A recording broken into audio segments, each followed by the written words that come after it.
Первая обязанность благонравной жены – искренняя вера.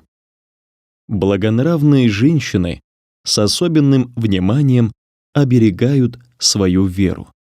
Они искренне следуют нормам шариата, глубоко осмысливая их, и избегают всего запрещенного шариатом.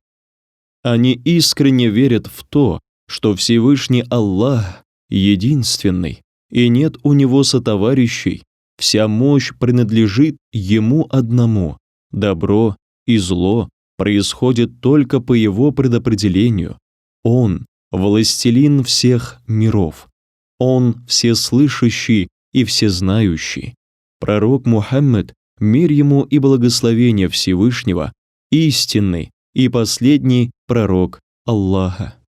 Шариат, который пророк Мухаммед, мир ему и благословение Аллаха, передал нам, является законом истинной религии Бога, ислама, и есть путь к счастью и благополучию в жизни земной и жизни вечной.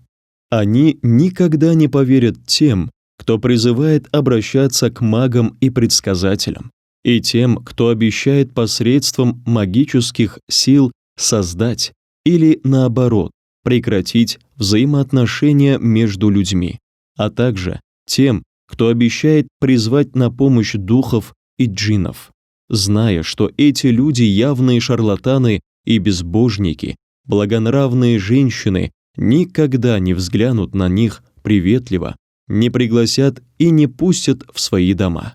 Если женщина увлечена магией и гаданиями, постепенно в них поверит и ее муж.